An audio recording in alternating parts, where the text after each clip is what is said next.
Bienvenue dans ce 4e volet du cycle des conférences de Carême par rapport à l'écologie et au christianisme. Et là, on va aborder un sujet un peu plus poussé, c'est sur la définition même de l'écologie. On peut même parler des écologies et chercher à faire la différence entre l'écologie politique et l'écologie intégrale plébiscitée par le pape François. Alors, en tout premier lieu, je voulais commencer par un petit erratum par rapport à ce que j'ai pu dire dans la première conférence, quand je disais que la forêt en Europe l'Europe était couverte de forêt il y a 40 000 ans, pour le coup. Ça, c'est une erreur que j'ai pu constater par la suite. Ça remonte à il y a 12 000 ans, en fait. Et c'est assez important pour la suite, vous allez comprendre. Voilà. C'est bien plus récent. Alors, de notre échelle à nous, ça semble un peu anodin, mais vous allez voir que ça ne l'est pas autant, parce qu'il y a quand même 28 000 ans d'écart entre les deux. C'est pas une paille. Et donc, les recherches archéologiques de ces dernières décennies ont démontré que les peuples de chasseurs-cueilleurs qui vivaient en Europe de l'Ouest, avant l'expansion de l'agriculture, avaient une spiritualité très comparable avec ce qu'on trouve aujourd'hui dans le nord de la Sibérie, c'est-à-dire du chamanisme, en fait. Un rapport à la nature très très poussé et une connexion, en tout cas de leur point de vue, avec les esprits de la nature.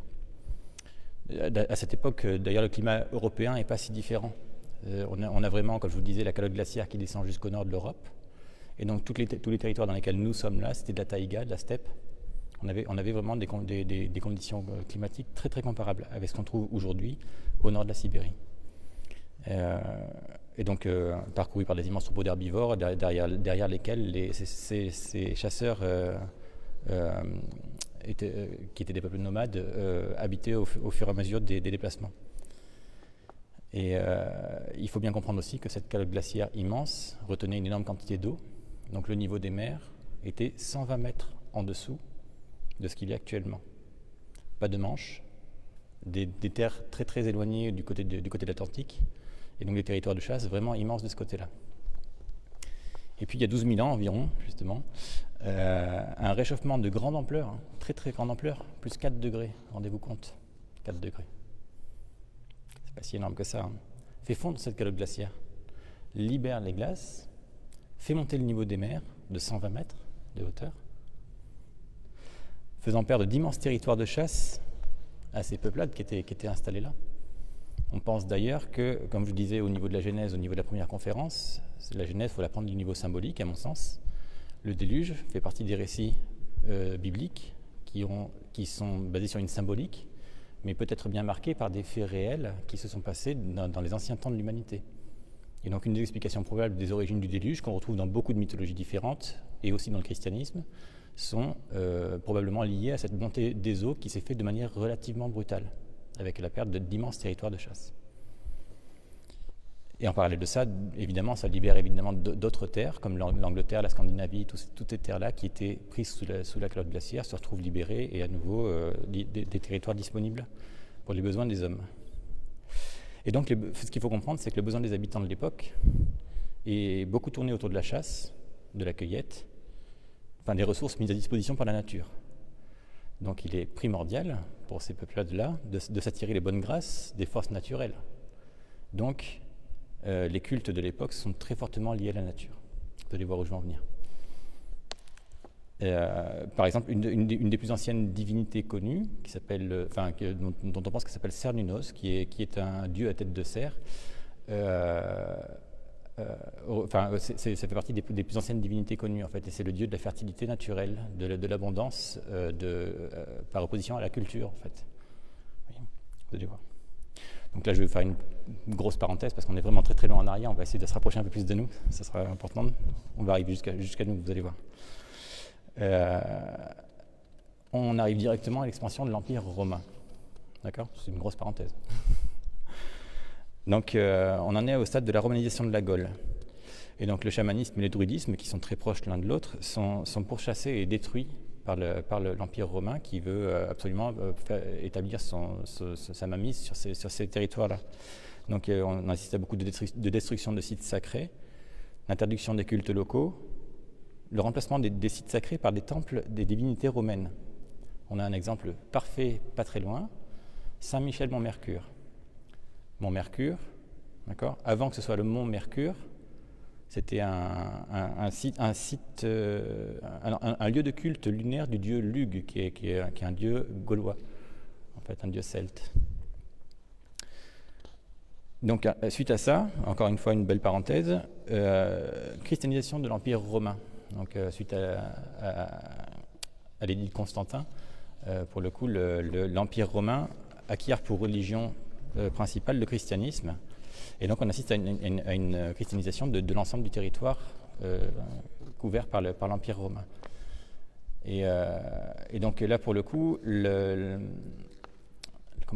changement de paradigme fait qu'on intègre les rites catholiques aux rites locaux en cours, notamment aussi par la christianisation des noms. Donc, le Mont Mercure devient Saint-Michel Mont Mercure. Donc, je vous fais. Alors, attention, je vais très très vite et voilà, c'est vraiment un survol de toute cette période-là. Puis vient la chute de l'Empire romain. Mais le christianisme se maintient parce qu'il commence déjà à être bien intégré dans les habitudes des habitants sur place. Donc Clovis se fait baptiser, les rois de France, à sa suite, feront du christianisme une religion d'État, mêlant ainsi la spiritualité chrétienne avec la politique. Là, on commence déjà à avoir des accointances entre les deux sujets qui nous préoccupent ce soir. Mais dans les campagnes, les cultes naturalistes se poursuivent clandestinement. Chaque village a son rebouteux, et en fait, arrive une période dont il va bien falloir parler quand même, qui est un peu délicate à aborder. C'est qu'en fait, on a une acquisition forte qui se met en place à ce moment-là et une chasse aux sorcières dans lesquelles il y a un amalgame qui est fait très rapidement entre ceux qui pratiquent la magie et ceux qui sont les guérisseurs locaux, en fait. Et donc, on a perdu une énorme quantité de savoir qui était lié à ces anciennes connaissances qui avaient été acquises par le biais du chamanisme et tout ça. Et donc sous cette volonté de répandre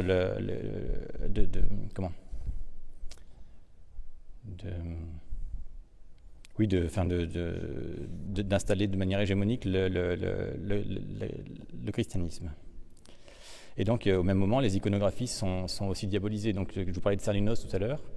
Il est à l'origine de l'image du diable cornu qu'on a justement. C'est cette idée de rendre toute l'iconographie liée aux anciens cultes opposée complètement au christianisme pour que les gens l'abandonnent au fur et à mesure. Ça a bien marché, ça a très très bien marché, ça marche encore maintenant. On n'est pas très à l'aise à discuter de tout ça, c'est particulier. Mais moi j'ai du mal à trouver mes mots, ça nous touche dans notre cœur profond parce que ça a été très très efficace. Puis arrive le temps des Lumières. Alors encore une fois, grosse parenthèse, on passe du Moyen-Âge aux Lumières, encore qu'au niveau chronologique, c'est pas si loin que ça. Et l'avènement des sciences. Le monde désormais s'explique scientifiquement. On peut l'étudier, on peut le compter, on peut le mesurer. Cette idée de prendre de plus en plus de place dans la société, jusqu'au point où toute contestation du fait scientifique est considérée comme de l'obscurantisme. Le catholicisme est encore dominant, mais peu à peu repoussé de la sphère politique, au profit des penseurs. Alors là, encore une fois, grosse parenthèse, on arrive à une période beaucoup plus proche de nous, après-guerre, arrive mai 68. Mai 68, c'est une période de troubles politiques majeurs dans le pays, et qui rentre presque au bord de la guerre civile, en fait. Les plus anciens s'en rappellent peut-être, moi je ne me rappelle pas trop, mais... et donc en fait, ce qui est notable dans cette période-là, c'est qu'il y a une contestation forte de l'autorité par la nouvelle génération, et qui, en bons contestataires, vont rejeter en bloc tout ce que leurs parents leur ont appris. Et parmi ces notions-là, il y a aussi la religion. Donc il y a un rejet fondamental de la religion par cette génération de gens qui veulent faire changer les choses. Puis la révolution étudiante s'essouffle, et en ayant au passage fortement impacté le monde politique.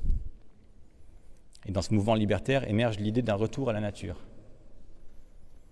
À la même époque, ce qu'il faut comprendre aussi, c'est qu'il y a plusieurs éléments qui font date. Il y a, je ne sais pas si vous avez entendu parler du Club de Rome. Voilà, c'est un rassemblement de scientifiques en 1972 qui, dans le contexte du premier sommet de la Terre à Stockholm, il y a eu une étude qui a été demandée à un groupe de scientifiques, de climatologues, etc. de l'époque, C'est même pas comparable au GIEC actuellement, c'est vraiment beaucoup plus spécifique et des gens qui étudient les mécaniques des systèmes, à qui on a demandé de faire état du monde en fait, et de voir comment la société pouvait évoluer avec le mode de consommation qu'on avait à l'époque. Donc c'est ce qu'on appelle le rapport Meadows. C'est peut-être un nom qui vous parle, on en parle de temps en temps dans les médias. Le rapport Meadows est assez édifiant parce qu'il fait état d'un effondrement probable de la société de consommation si on continue sur cette lancée. Et donc ce rapport qui a été publié en 1972, ce qui est assez fascinant, c'est que les courbes prévisionnelles correspondent tout à fait aux courbes réelles qui ont eu lieu depuis. Il a été réactualisé en 2014 et on s'aperçoit que les courbes suivent très très bien ce phénomène-là. Et donc avec la promesse potentielle d'un risque d'effondrement si on continue sans changer de notre fusil d'épaule. Voilà. Ça c'est le point technique de la chose. Et puis en 1973, donc à peu près dans le même moment, donc au début de la prise de conscience écologique, apparaît sur l'échiquier politique René Dumont, qui est le premier candidat du parti écologiste. Voilà. Alors, pareil, encore une fois, je ne vais pas rentrer dans le détail par rapport à ça, mais en fait, ce qu'il faut comprendre, c'est que ce candidat dont le slogan était « l'écologie ou la mort », a très vite rassemblé dans ses idées, sinon dans les urnes, parce qu'il a obtenu que 1,6%, je crois, de suffrage. N'empêche qu'il a semé des graines qui ont fait germer cette idée écologique dans le monde politique. Il a rassemblé derrière lui une bonne part des anciens de 68, déçus de cette révolution étudiante qui s'était effondrée. Il a aussi fédéré les anciens communistes, dont le parti commençait aussi à donner des signes d'essoufflement. Et donc, en fait, les premiers adhérents à la cause écologique sont, pour la plupart, des gens qui étaient opposés à l'idée de religion. Et donc, en fait, les idées naissent alors entre ces deux groupes, en fait, les idées qui ne font que creuser cet écart. Le fait que les textes bibliques sont à la cause de la surexploitation du monde par les humains, ça vient de cette période-là, en fait. Et à l'opposé, on a l'utopie irréaliste des cheveux longs et idées courtes, qui est un bon slogan de l'époque aussi, fustigé par ceux qui veulent coûte que coûte faire durer le système en pleine expansion économique, qui se réclament d'obédience chrétienne pour s'accaparer un grand nombre de suffrages, parce que la majorité des gens étaient chrétiens à l'époque. Je ne veux pas rentrer dans le but de savoir s'ils étaient de conviction chrétienne ou pas, mais en tout cas, ils se sont appuyés sur cette identité-là. Et donc, l'opposition était de plus en plus flagrante entre l'écologie et le fait d'affirmer sa foi.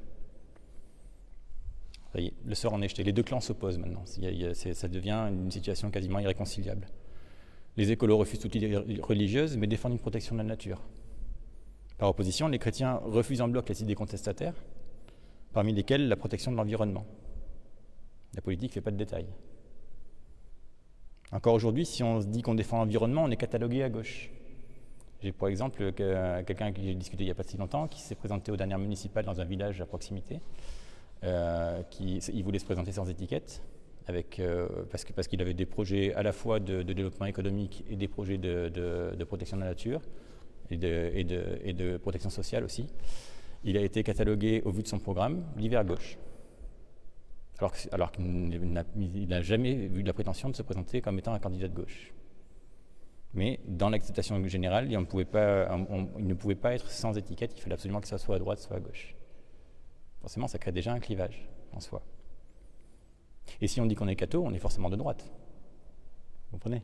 Moi, j'en suis la première victime, parce que pour le coup, mon groupe d'amis qui sont plutôt orientés que protection de nature, moi, clairement, je l'ai entendu. Je l'ai entendu personnellement. Du fait que je dise que je suis catho, ah ouais, d'accord, ouais, ok. À droite. Ben en fait, oui, la question c'est oui, qu'est-ce que je dis quand je suis catho et écolo. En fait, je continue à défendre les deux idées dans mon propos, en fait. Et puis au bout d'un moment, ils arrivent à comprendre que finalement, il n'est peut-être pas si fermé qu'il en a l'air, malgré le fait qu'il est chrétien, quoi. Et puis de l'autre côté, c'est plus simple dans l'autre sens, dans le sens que le contexte actuel met en avant l'écologie beaucoup plus qu'avant, beaucoup plus que l'époque dont je vous parle là, pour le coup. Et le message écologiste est beaucoup plus accepté. Maintenant, c'est le message chrétien qui est plus difficile à entendre. Donc parmi les chrétiens, parler d'écologie, ça commence à faire son chemin assez facilement, même s'il y a une difficulté de conviction. Parler de christianisme dans les milieux écolos, c'est très très compliqué, de plus en plus. Voilà.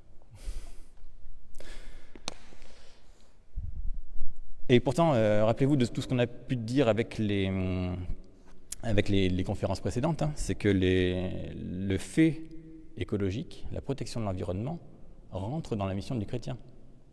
On a pour mission de protéger la nature qui nous a été donnée et d'en être les bergers, en tout cas d'en assumer une gestion responsable. Hop. Alors, je dois préciser quand même qu'il y a des cathos de gauche, voilà, on parle de mouvements catholiques de gauche, mais généralement c'est circonscrit au monde associatif. C'est très très rare qu'ils arrivent sur la scène politique, en fait. Parce que, tout simplement, affirmer qu'on est de gauche et catho, vu le clivage important qu'il y a entre les deux groupes de personnes, c'est s'organiser un suicide politique, en fait.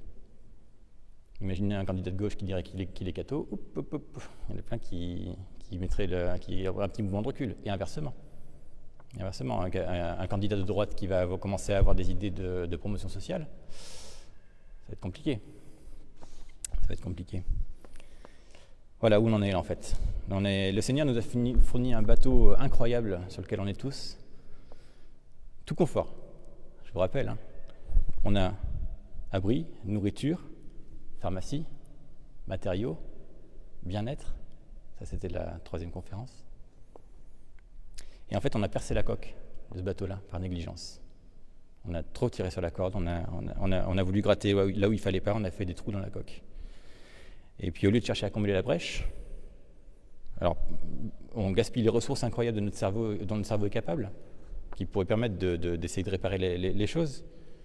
Et en fait, on gaspille ces ressources à savoir si le bateau doit aller à droite ou à gauche. Voilà où on en est. Il y a un petit côté un peu pathétique à cette situation.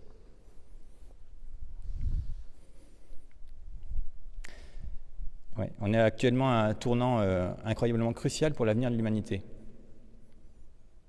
On a développé des outils nous permettant d'analyser comme jamais ça n'a été le cas pendant toute la durée de l'humanité, notre environnement. On est capable de savoir ce qui se passe à l'échelle d'une cellule, à l'échelle d'une galaxie, d'arriver à comprendre les rouages qui font tourner tout ça. Et pourtant, on est loin d'arriver à comprendre l'implication de nos actes vis-à-vis de la stabilité du système. On sait d'ailleurs comment limiter les impacts, et même comment réparer certaines des pires erreurs qu'on a commises au cours des dernières décennies. Je ne sais pas si vous avez entendu parler de ça, mais il y a un jeune de 17 ans qui a fait beaucoup parler de lui à un moment donné. Il avait trouvé un système d'un bateau qui ramasse les déchets en mer, avec deux énormes bras de flotteurs, en fait, de part et d'autre. Il fait un espèce d'entonnoir, il ramasse des tonnes et des tonnes de plastique dans la mer. Il me semble qu'il est en service, ce bateau, maintenant. On est capable de le faire. C'est un gamin de 17 ans qui s'est attelé à ce projet-là. Alors qu'on a quand même une ressource intellectuelle incroyable dans le système industriel. On pourrait tout à fait imaginer une écologie industrielle, j'ai envie de dire, de donner une échelle industrielle à la protection de l'environnement. Ce n'est pas le cas. Il y a un mycologue célèbre, je m'intéresse beaucoup aux champignons, parce qu'il y a des fortes corrélations entre les champignons et les arbres, et un mycologue américain qui s'appelle Paul Stamets, qui a mené une expérience assez chouette sur un site qui était une ancienne décharge de voitures, un site bourré d'hydrocarbures, des huiles de vidange, de l'essence, des trucs innommables, absolument... complètement, la plupart des gens auraient dit on jette l'éponge, quoi. Ce gars-là a mis en place sur ces terrains saturés d'hydrocarbures un champignon qui digère les hydrocarbures. Donc le champignon se développe à fond, à foison. Il digère les hydrocarbures et une fois qu'il a fini de manger les hydrocarbures, il meurt, il disparaît et il devient de l'humus en fait. Et ces territoires-là maintenant sont d'une fertilité incroyable, même plus fertiles que les territoires qui sont aux alentours. Donc les solutions existent, elles peuvent être mises en place, et ce n'est pas le cas pour l'instant.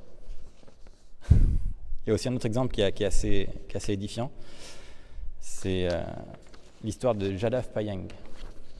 Jadav Payeng, c'est un Indien. Je vais vous lire son histoire, là, juste une lecture. À cause du manque d'arbres pour stabiliser le sol avec leurs racines, l'île de Majuli, en Inde, a perdu plus de la moitié de sa surface au cours du siècle dernier, à cause de l'érosion. La faute à d'énormes digues qui ont été construites dans les villes en amont du fleuve, ce qui a profondément modifié le flux de l'eau. À ce rythme-là, Majuli aurait pu disparaître totalement d'ici 15 à 20 ans. Mais c'était sans compter sur Jadav Payeng, qui, pour remédier au problème, s'est mis à planter des milliers et des milliers d'arbres et de plantes. Jour après jour, année après année, il lui aura fallu une patience incroyable pour mener à bien cette tâche herculéenne. En 1979, à la suite d'importantes inondations, des centaines de serpents d'eau s'échouent sur l'île et meurent d'épuisement. Jadav explique au Times of India que cela a été l'élément déclencheur de son incroyable aventure. Donc ça, là, c'est lui qui parle. Il n'y avait pas d'arbre pour protéger ces serpents, alors je me suis assis et j'ai pleuré.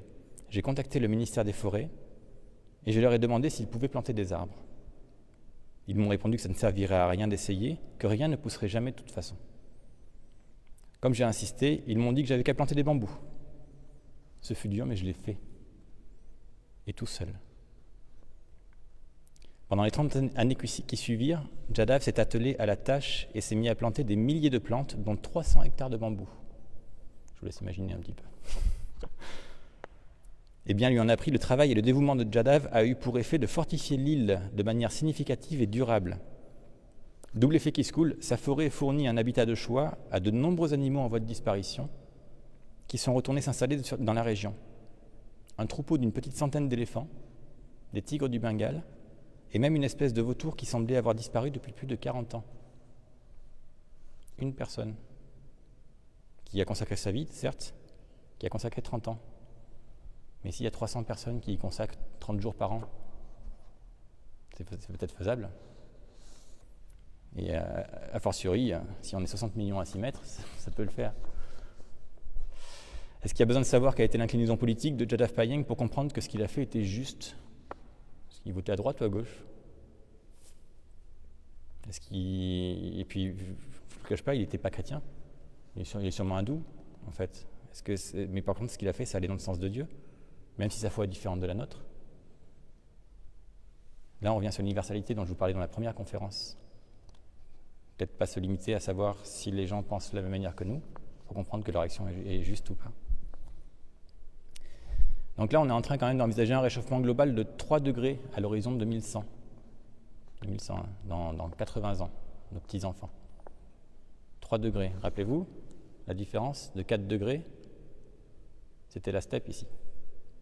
On avait de la glace jusqu'en Belgique, et là, on se promet un réchauffement de 3 degrés en l'espace de 80 ans. On est actuellement déjà, selon les calculs du GIEC, entre 1,06 et 1,26 degrés de plus que pendant la période pré-industrielle. Regardez les dégâts déjà considérables qu'on voit. On a des méga-feux incontrôlables, des inondations dévastatrices, des tsunamis, je n'en parle pas. Et même si on prend en compte que la majorité des lieux est à l'autre bout du monde, notre charité chrétienne vis-à-vis de nos frères, dont beaucoup sont chrétiens au passage, ça devrait être suffisant pour nous rendre la situation complètement intolérable. Du reste, notre pape est sans ambiguïté sur la question, en fait, par rapport à tout ça. Là, je vais vous lire quelques passages qui sont dans le 4e chapitre de l'encyclique, au paragraphe 138 et suivant. Alors, ça ne va pas tellement parler des dégâts, justement, mais en tout cas de sa définition de l'écologie intégrale. Et en ça, on va rejoindre complètement notre propos et préparer le terrain pour la fois prochaine où on envisagera les solutions. L'écologie, paragraphe 138 pour ceux qui veulent suivre. L'écologie étudie les relations entre les organismes vivants et l'environnement où ceux-ci se développent. Il n'est pas superflu d'insister sur le fait que tout est lié. Les espèces vivantes constituent un réseau que nous n'avons pas encore fini d'identifier et de comprendre. Une bonne partie de notre information génétique est partagée par beaucoup d'êtres vivants. Vous savez qu'on partage jusqu'à 25% de patrimoine génétique commun avec les végétaux.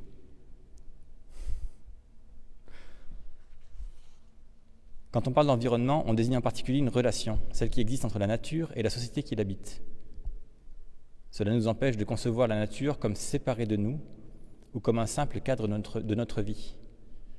Nous sommes inclus en elle, nous en sommes une partie, nous sommes enchevêtrés avec elle. Ça, c'est lui qui le dit. Et moi, je dis quelque chose d'assez similaire à la première conférence, c'est-à-dire qu'on fait partie de la nature. Il n'y a pas l'homme d'un côté et la nature de l'autre, on est dans la nature. Il n'y a pas de deux crises séparées non plus, l'une environnementale et l'autre sociale, mais une seule et complexe crise socio-environnementale. Les possibilités de solution requièrent une approche intégrale pour combattre la pauvreté, pour rendre la dignité aux exclus et simultanément pour préserver la nature. C'est indissociable. Tout comme chaque organisme est bon et admirable en soi, parce qu'il est une créature de Dieu, il en est de même de l'ensemble harmonieux d'organismes dans un espace déterminé, fonctionnant comme un système. Bien que nous n'en ayons pas conscience, nous dépendons de cet ensemble pour notre propre existence. Dans les avantages, on a la capture du dioxyde de carbone, sans lequel on ne pourrait même pas respirer, la purification de l'eau, le contrôle des maladies et des épidémies. On vient de traverser un Covid, là, déjà. C'est une broutille par rapport à ce qu'on pourrait encore déclencher si on continue. Les épidémiologistes sont d'ailleurs très très clairs là-dessus. Ce n'est qu'un signal d'alarme, le Covid.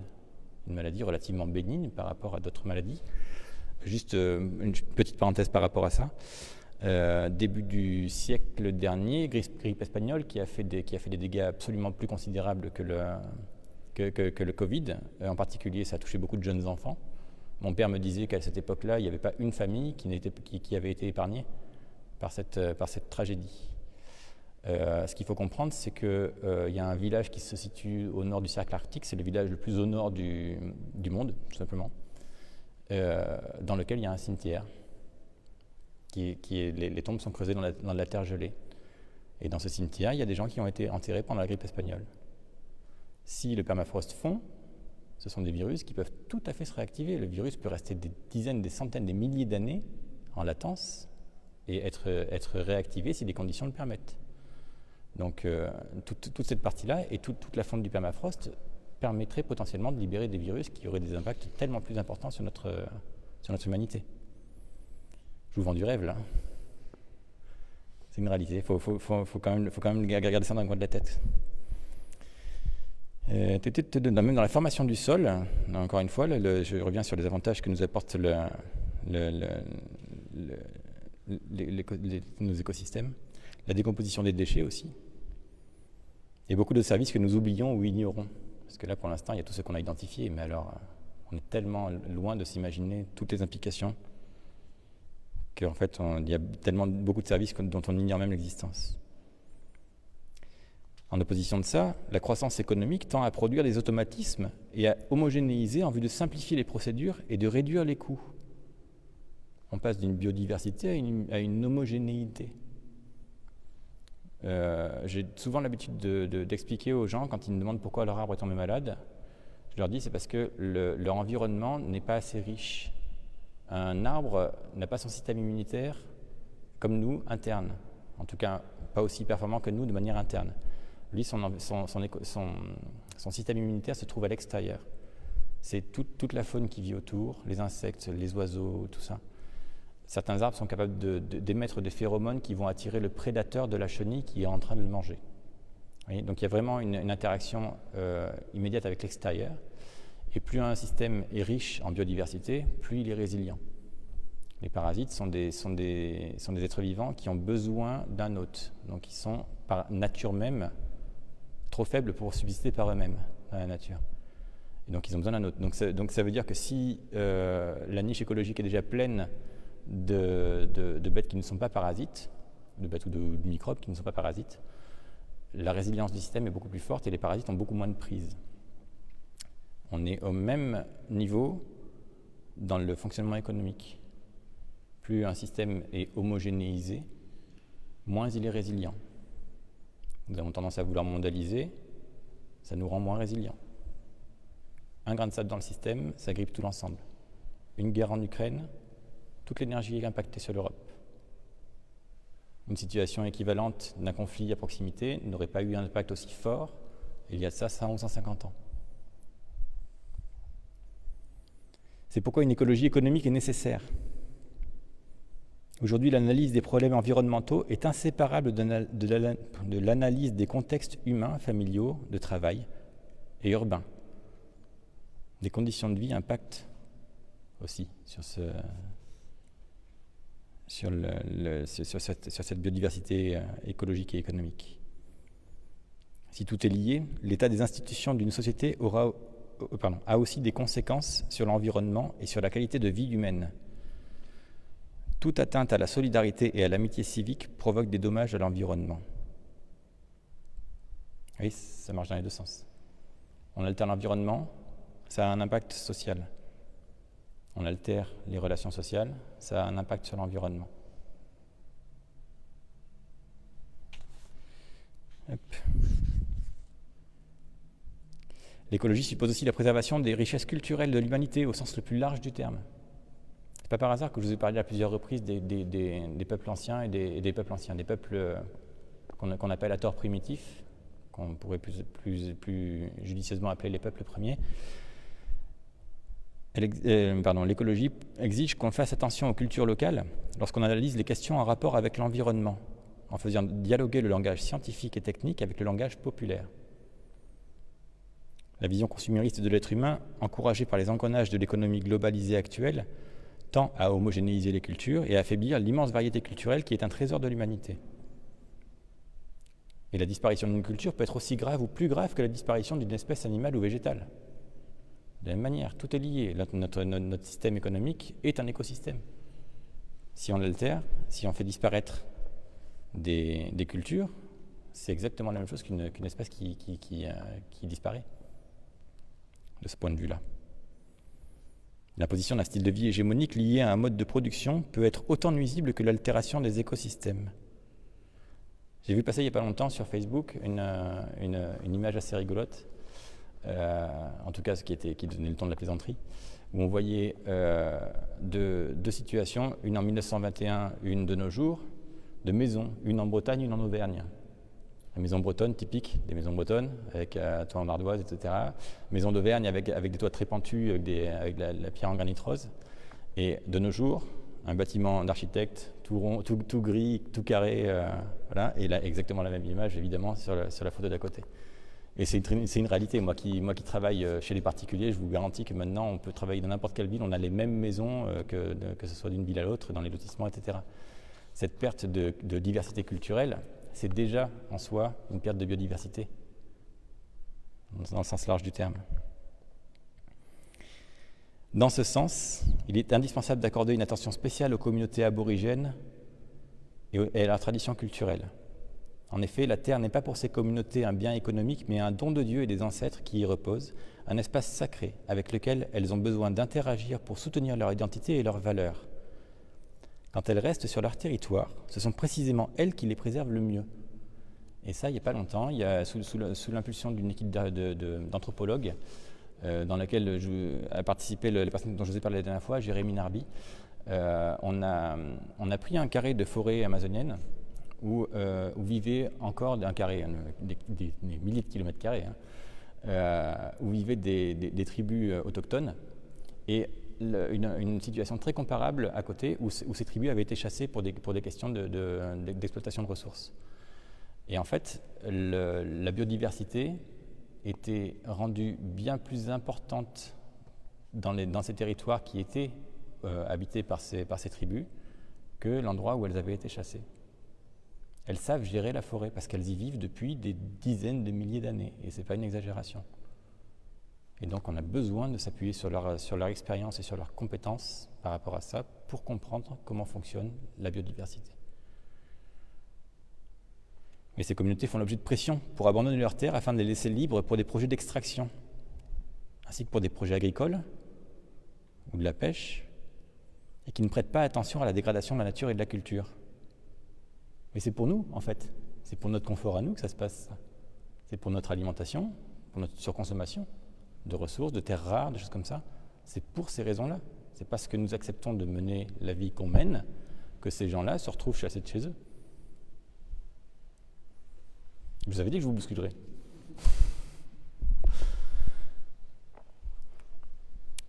Oui, l'écologie intégrale, prônée dans Laudato Si, dépasse les clivages. Pour revenir sur ce sujet de départ. Catho, écolo. Rétro, bobo. Réac, foutraque. Droite, gauche. Faut peut-être qu'on arrête de se chipoter pour savoir si l'un ou l'autre, on est au veille des présidentielles, je ne pouvais pas l'ignorer dans cette conférence. Peut-être qu'il est temps d'arrêter de se chipoter pour savoir si l'un ou l'autre des candidats est le mieux placé pour diriger le pays. Ce qui est important, c'est de voter avec conscience, parce que d'autres projets sont soutenus par ces candidats. Mais comptez pas sur eux pour changer les choses du point de vue écologique. Pas un à un programme qui soit à l'enjeu, qui soit à la hauteur des enjeux actuels par rapport à ça. C'est pas sur ce créneau-là qu'il faut compter. En revanche, la communauté chrétienne est assez importante en termes de nombre, en termes de conviction, en termes d'énergie, pour changer les choses, pour changer le monde. Mais encore faut-il qu'elle agisse de concert. On a quand même notre chef spirituel qui nous livre le mode d'emploi par rapport à ça. Combien d'entre vous ont lu l'encyclique, pour le coup? Alors là, bon, la question est un peu biaisée parce que vous êtes relativement peu nombreux. Vous, Père, j'imagine. Ah pas tout, comment ça? Non, oui, mais ça, non. Non, ouais. Non, mais en fait, c'est ça, c'est que de manière générale, il y a relativement peu de monde qui a lu l'encyclique, comme beaucoup d'encycliques. Moi, j'ai lu celle-là parce qu'elle me concernait, je vous avouerai que je n'ai pas forcément lu toutes les autres non plus. Voilà, soyons honnêtes. Mais n'empêche que vous êtes quand même venus à cette conférence qui parle de ce sujet-là, et relativement peu de personnes a lu cette encyclique. On en reparlera un peu la conférence d'après, mais les encycliques sont un document très très important de communication par rapport au Vatican. Vous avez le concile qui donne des grandes lignes de conduite, et en dessous les encycliques, juste en dessous. Donc c'est quand même un élément fondamental à prendre en compte. Et tout est là. La description de la destruction de nos écosystèmes, l'analyse qui en a été faite par non seulement le pape, mais tout l'ensemble de personnes qui ont travaillé à ces encycliques. Ce n'est pas une seule personne qui réfléchit à ça, c'est vraiment quelque chose de fondamental et qui traverse même les pontificats. Et on ne prend pas en compte l'unité chrétienne. Là, elle n'est pas là. Pourtant, le Covid nous a montré à quel point, lorsque la raison nous semble primordiale, à quel point on est capable d'influer sur le système de manière globale. Le rythme de l'économie a été fortement ralenti pour juguler une épidémie. C'est faisable. Il suffit peut-être de le vouloir et de comprendre à quel point l'enjeu est important. L'enjeu, il est crucial.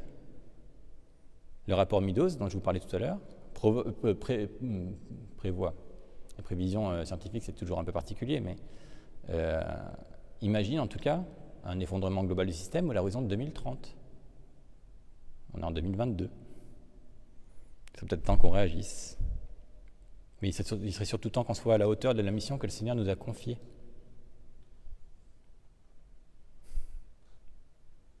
Alors pour les solutions, on verra ça la semaine prochaine, si vous voulez bien. Je vous remercie.